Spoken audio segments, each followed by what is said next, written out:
Hello friends and welcome to my channel. Well, today I worked on the project from the Perfectly Pieced box from Kimberbell, and it is an embroidery project, a quilted project. You had the choice to make several different projects, and I decided I was going to do the coaster slash trivet. There's plenty of fabric left over. I already made it, but I'm going to show you in the video how I made it. This is the coaster. There's plenty of fabric left over to make the trivet. Or you can make, I think, at least 2 or 3 additional coasters. There was that much fabric in this package. So thank you so much to Kimberbell for that, because you really were generous with us. I think I'm going to make a trivet next to go with the little coaster and maybe try to squeeze out a second coaster. So I have a set of coasters with the trivet. It was a lot of fun. I did make a few mistakes along the way, but I included those so you guys could see what I did and how I fixed it. So stay tuned for that. It was a lot of fun and I can't wait for next month's box. So here we go.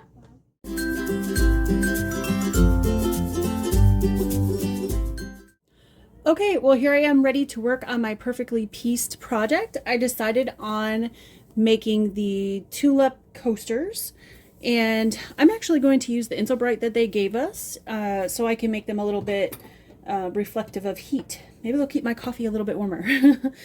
I've already pre-cut all the fabrics, so that's the first thing you're going to want to do. And then you're going to want to hoop some stabilizer, the type that it tells you, and I believe it was cutaway, this lightweight cutaway. So now I'm going to attach my hoop. I already put my hoop on here. And I don't know if you can see this, but on my screen I have a Janome 550E. It tells me what hoop size to use, so that is nice. So I'm going to go ahead and attach my hoop and say okay. And then I do need to thread my machine, which I have not done yet. I should have already done that, bad me. Now it did say to use white thread and then the seagull gray that they gave us, so I've got them both up here on top of my machine, which you can't see in this shot. I thought it was more important for you guys to see the embroidery part. But I've got both of them hooked up, and it looks like that we're going to sew this project together with the white thread, and then when we do the quilting we're going to use the seagull gray, which is what they gave us. So I'm going to go ahead and get this started. So the first thing it looks like we have to do is, we've got everything lined up, is we are going to draw well, the machine is going to draw, not me, a stitch line, and it's going to stitch a line to tell us where to put the Insulbright or batting or whatever you use. Now you don't necessarily need Insulbright if you're just making a coaster. You'll need it for the trivet. I am going to use it even though I'm doing the coaster because I have a wood table, and so I want to protect my table a little bit, so I am going to use the Insulbright. Okay, so what it did is it just stitched a line, and you probably can't see it because it's white thread. And it's a placement line, so I know where to put my Insulbright to make sure it covers. So now I'm going to put the Insulbright down. And this piece fits perfectly inside my hoop, so really I didn't need to stitch a line, but it's part of the pattern. So, because I know it's going to cover, but I'm going to start the machine again, because it's going to now stitch that down.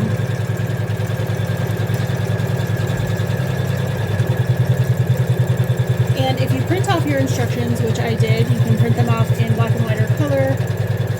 It'll actually tell you step by step what we're doing as well.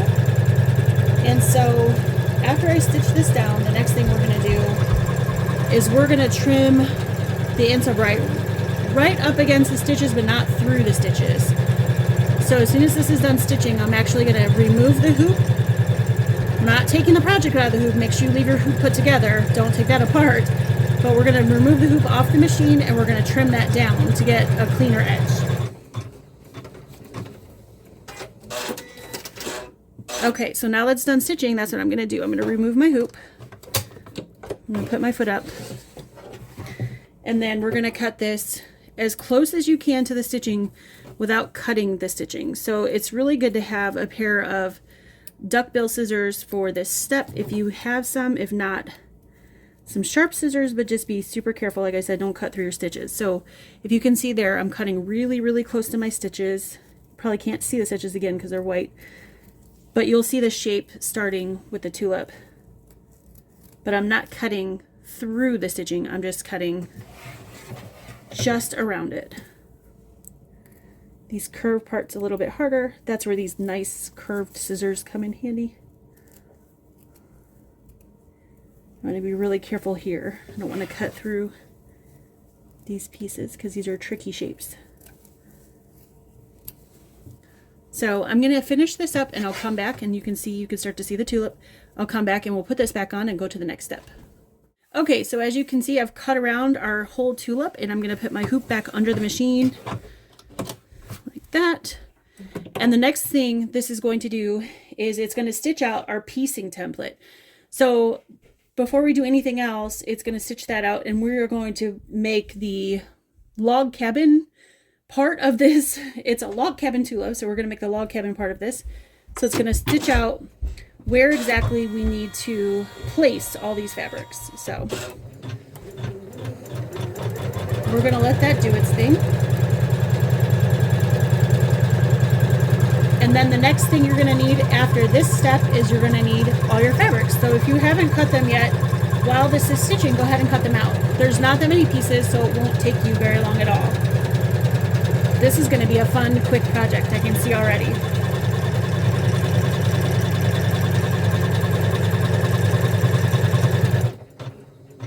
Now, some machines do run faster. Mine can actually run faster. I've got it kind of on medium speed right now. I didn't want it to go so slow that it took a long time, but so fast that you guys couldn't see what it was doing. So yes, machines can go faster than this. I just don't have it at full speed right now. And if you've never done embroidery before and you don't know anything about embroidery, I understand that because I'm newer to embroidery myself. But this is what's called a single needle embroidery machine. And this machine, that's all this does. This is just an embroidery machine. It's a dedicated embroidery machine. I did not get a combo sewing machine embroidery machine because I've got a whole bunch of sewing machines. And I wanted my machine to just do what it was meant for, which was embroider. So I bought the embroidery only machine. That is one tip though, if you really want an embroidery machine and you can't afford both a sewing machine and an embroidery machine, you can get a combo machine. The downside is that if you have a large project that's taking quite a long time to stitch out on the embroidery machine, and you also have something that you want to sew, you can't do both at the same time. But it is a space saver if you have a small amount of space, and it is a money saver if you don't have money for two different machines, which is completely understandable. I'm very lucky to have the machines that I have. I know that. But that's kind of another thought for you guys if you're thinking about an embroidery machine. Okay, so we've stitched that template out. So the next thing we need is the number 1 fabric, which is this yellow guy right here. And the very first fabric we're actually going to put right side up.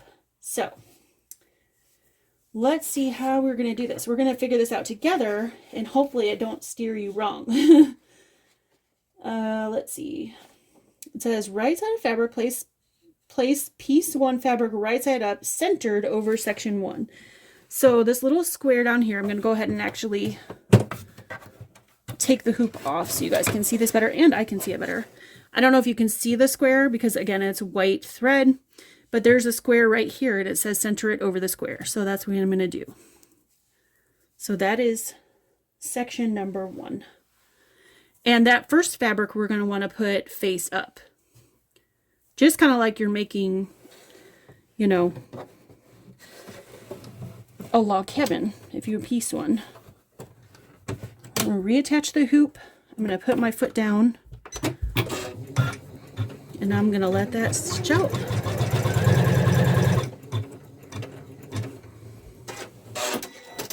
Okay, and then raise my presser foot. So between each stitch, it'll ask you to raise the presser foot. So the next thing I'm going to do is place fabric 2, which is another square, right on top of this one. And if I did everything right, this should stitch this right on top of the line that it just made.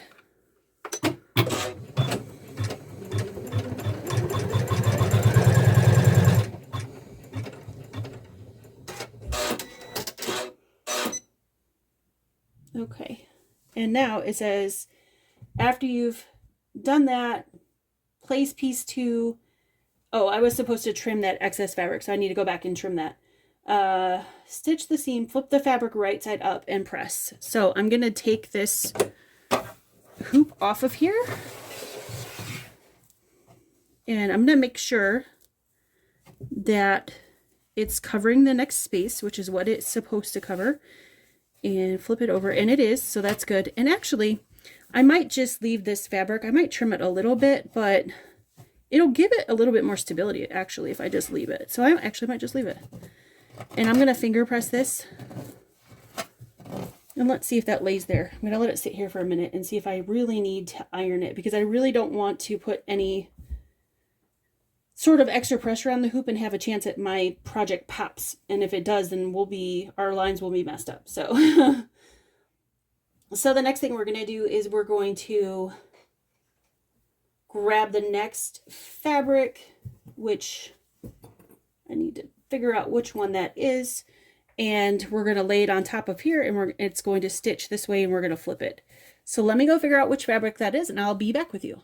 Okay, the next fabric was the floral fabric.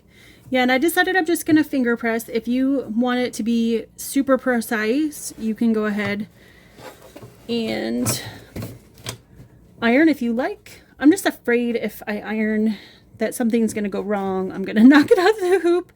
So, and I am not experienced enough to really get it back in the correct spot. So if you have been doing embroidery for a long time though, and you're comfortable with that, go for it.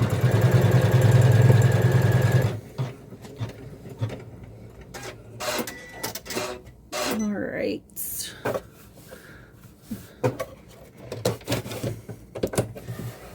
I'm going to pull this out, and I'm going to finger press this. I'm going to give it a really good finger press. Okay. The next piece is this really pretty purpley blue color. It's going to go right here, I believe. Let me make sure I'm putting on the correct piece. Yes.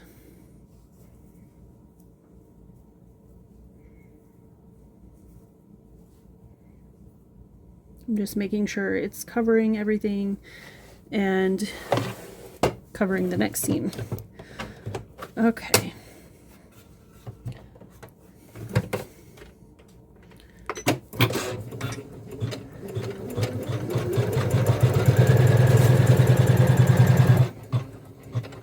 And I think I just made a mistake.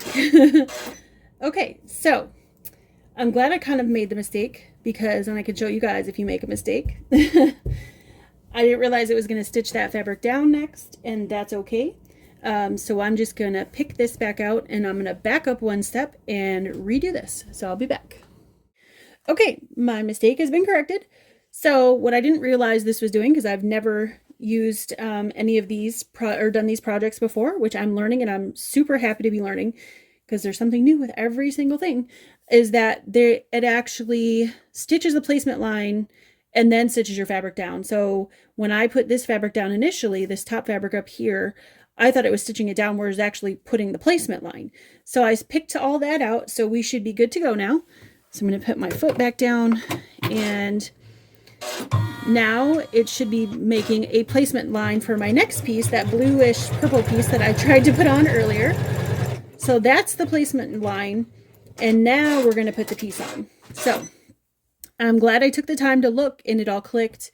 It is helpful to print out the instructions in color. Unfortunately, my color printer was not working, so I printed out in black and white.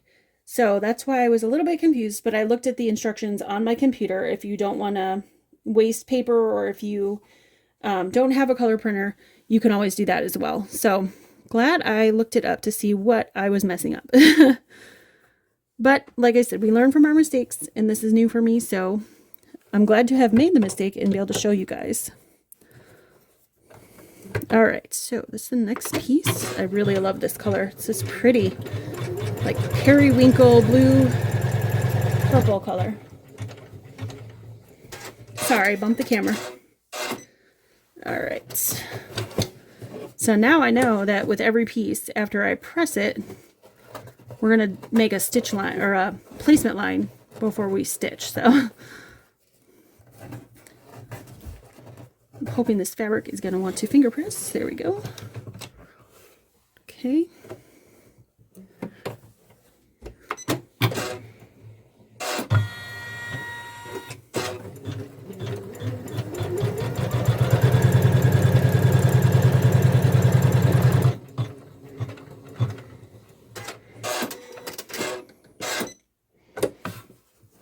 Okay, so the next is another one of our purple.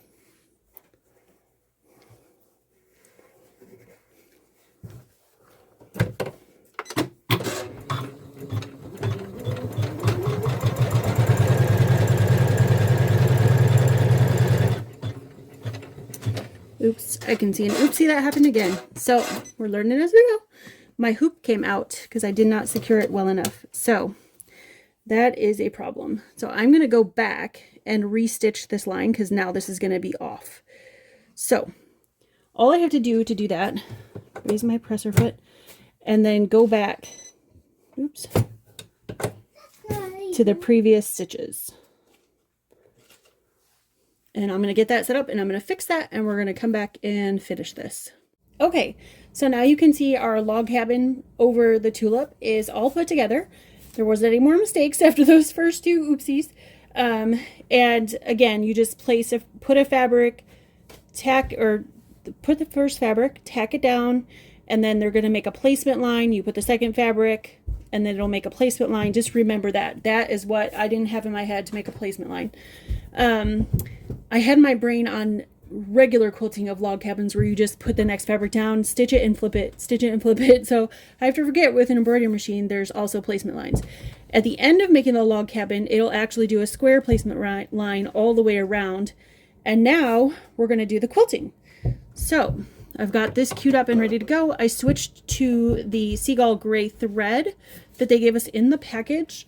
They did suggest stitching out the project with white, and the quilting is the gray. So got that ready to go. I'm excited to see this do some quilting. So I'm just stopping so I can cut this thread, and I'm going to start again.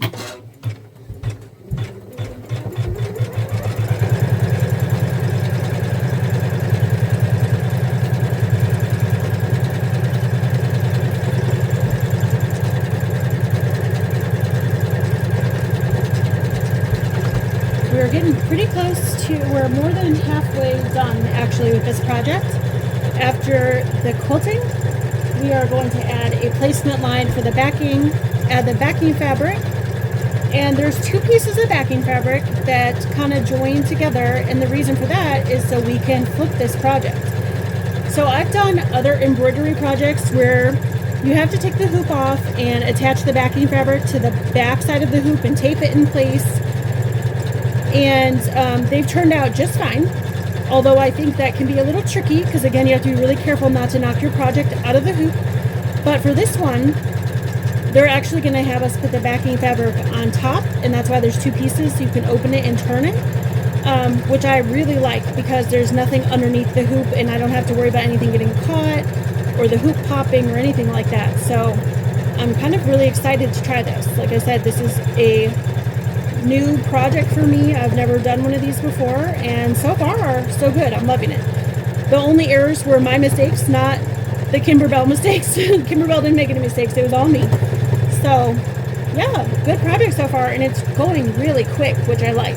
I love a quick project that you can see something finished very quickly, especially when I'm used to making big quilts that take a long time. So this is really fun for me. So after it's done quilting, we'll come back and I'll have stitched the back placement line, and I'll show you how we're going to put the backing over that placement line and get this backing attached. So I'll see you in a few.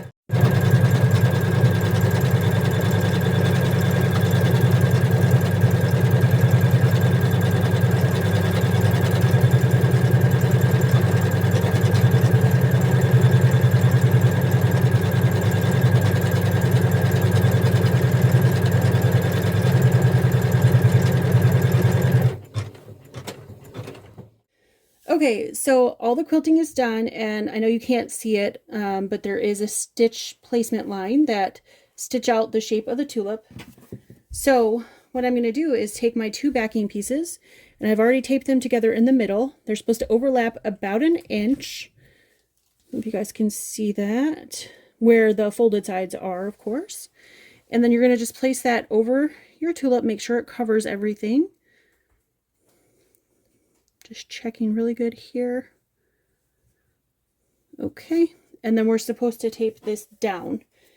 Now I am using, you can use painter's tape, washi tape, I'm using masking tape, any kind of paper-like tape your machine should be able to sew through without any problem.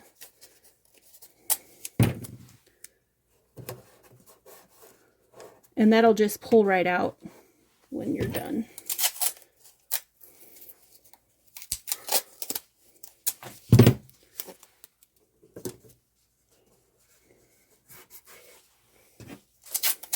And the tape is just to hold everything in place.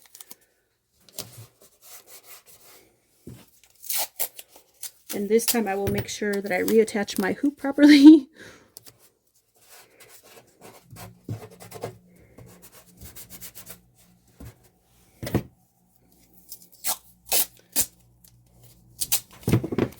And this one. All right, that should have it. And if we did everything correctly, this should look like something here. All right, just double checking, make sure my hoop is in there good this time. All right, here we go, moment of truth. And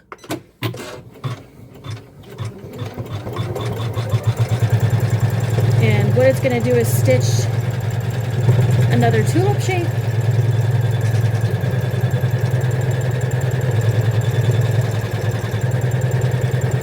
And after this line of stitching, you can actually remove your project from the hoop. And I'm glad that it's double stitching. I was wondering if it was going to do that. That's nice to have on the final stitch around.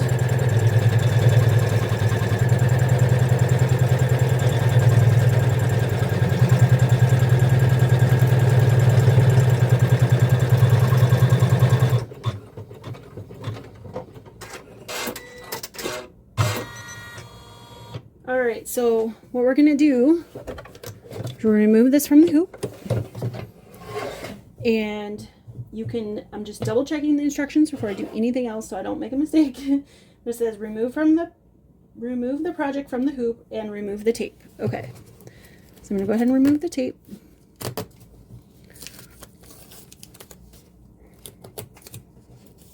And the stitching kind of perforates the tape, so it should come right off.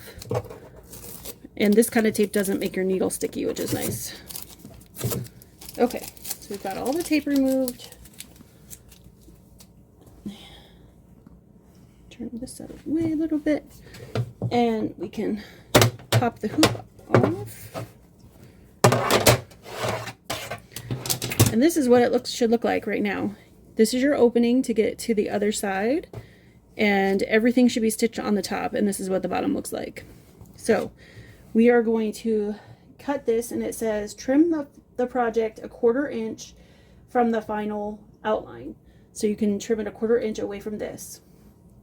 So I'm going to grab some sharper scissors because these guys are kind of just for trimming when you're doing one layer at a time, but we've got several layers here. So I'm going to grab some sharper scissors, trim this 1/4 inch away, and then after that it says clip down between each petal, being careful not to cut the stitching.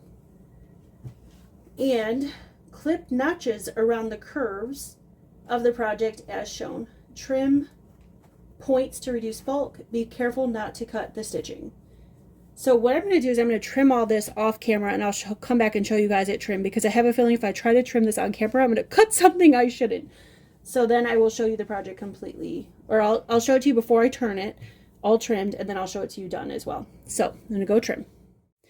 Okay, so this is what our project looks like when it's wrong side out. And we're going to turn it.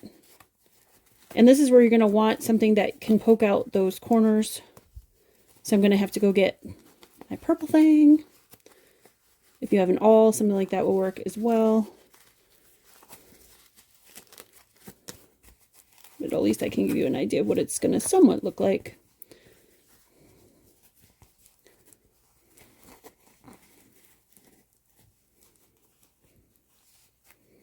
All right, I'm going to have to go get my purple thing to push out these corners, and I'll come back and I'll show you what it's going to look like. But that's sort of a beginner's a start to what it's going to look like. Okay, here is my coaster all done. It's definitely not perfect by any means. This is what the back looks like, and I actually did an extra step that they didn't say to do, and I did a top stitch all the way around just to hold everything in place. I really like the way it came out. I definitely want to make another one because now that I know all the things that I did wrong, I can do them right. But even with that being said, it came out really nice. I love it. And this was such a quick and easy project. It's really nice to have something finished. So I hope you enjoyed that. And I will be back in August with the next Perfectly Pieced box, which I believe has an apple theme. So back to school, fall. Apples mean back to school, but for me, since I live here in Ohio, they signify fall because there's apples growing all around us. So I can't wait to see what that project is and wait to share it with you guys and hopefully make it with you guys. So I'll see you really soon. Bye.